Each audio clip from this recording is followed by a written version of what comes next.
Hi, this is Mike Sareini at this edition of Meet Your Council, and as everybody is aware of, March is Reading Month, so we are pleased to be at Snow Elementary and joined by Dr. Groover. Doctor, thank you for having me.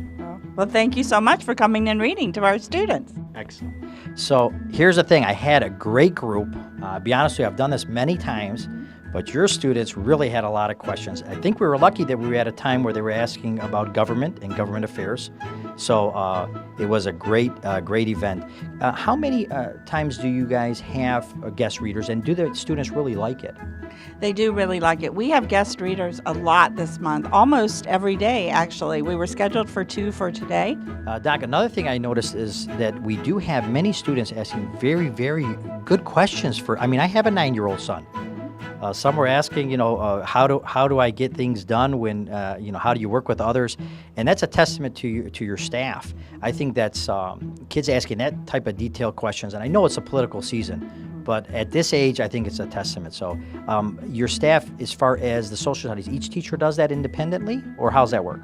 Yes, Snow this year is a Leader in Me school, and that's based on the 7 habits of highly successful people. So we have been talking a lot about leadership and everyone being a leader in our school. And so I do think that the staff are doing a great job. The teachers are doing a great job of encouraging students to take leadership and become involved in their communities and, the politics that's going on around them. Absolutely. And like I said, I did bring some of these little city pins to give out to the kids because it's a sign of pride. We really believe that people should, and the students are happy and proud to say they're a resident of Dearborn and a Dearborn school. I went through Dearborn schools. I went to Henry Ford. I went to the University of Michigan, Dearborn. So it's really a part of the community, and it's great to see it so young started, and the questions were just fabulous and extremely well behaved. I really can't thank you enough, Dr. Gruber, for having me here, and I hope you have many more readers. Thank you so much, and thank you again for coming. They're going to be talking about this for a long time to come. Great. My pleasure. Thank you, Doctor. We're now at William Ford Elementary in East Dearborn for March's Reading Month, and we're joined by Principal Higgins. Mr. Higgins, thanks for coming in today. You're welcome. I'm glad to have you. Great. So now we're at another school, and this school is a little bit different than most. Usually I read a book, to the kids, and they really enjoy it, get some question and answers. But today, I know you have a lot of reading going on with other people coming in, but today they wanted to talk more about the history of Dearborn.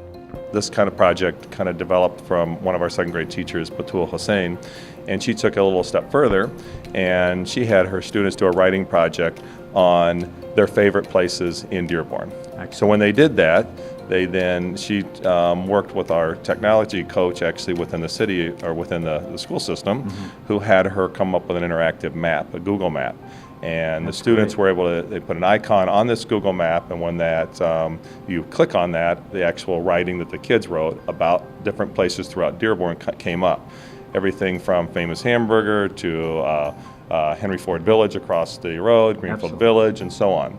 So, and the project just kept expanding. In fact, we're going to take a bus tour to go around and see some of these places that the kids selected, and we're actually going to do a presentation for our resident friends across the hall at Henry Ford Village. This one was really unique because we were asked to bring some photos and some history, and I've always have said, if you don't know your history, you don't know where you were, you're not going to know where you're going. Absolutely. It's a big deal for myself. I've prided myself on that as long as I've been around. So when I did get a chance to get our council office to put together some stuff, some of the things I couldn't believe that I've seen from early 20s, early times in the government. So I think it's going to be a great little change of pace from the reading and get them more interactive. So I can't thank you enough. Well, we're thrilled to hear it because in particular, too, when it becomes real to our kids, when they see government in action, yes, that's the best one. That's why we wanted to make sure we toured. But when you come and then you're able to share from a city perspective, that's when it really becomes real to our kids. Well, it's my pleasure, and thank you for having me. You're welcome.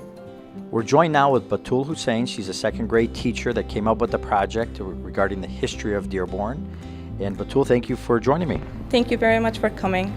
So give us a little information regarding, as we heard the Principal Higgins give us some more information, but this was really your undertaking. And when I got the call to the council to say, we want to know about history, it was no problem for me because I really like to show the history of Dearborn, where we were and where we are today, and where we're going in the future. So can you give us a little bit more detail on how you got this project going? Okay, this project started from the beginning of the year. Students been learning about their community, their inner community, and specifically their city. They started learning about the government, the council, and the city itself. And part of what they're learning right now is about Dearborn in the past and Dearborn in the present, and how things changed. Right.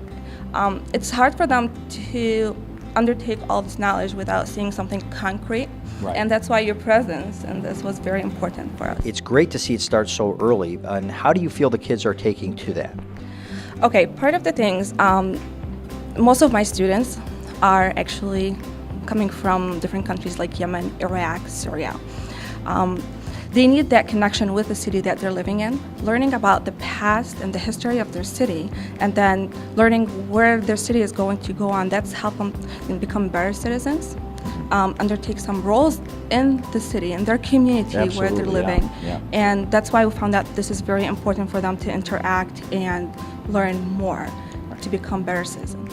Absolutely, yeah. I mean, especially at this age, when you embed it early and they understand what is their civic responsibility, what is their role in a community, and why we have laws and governance. And I think it's a great start, especially that early. Teaching them all that, teach them how to be responsible, respecting the laws, respecting who they are, and going on with it. That's very important for them, especially at this age. Yeah. We're planting the seed right now, and it's going to go on. And I'm glad to be part of it. And March is Reading Month. It's very important. Continue reading.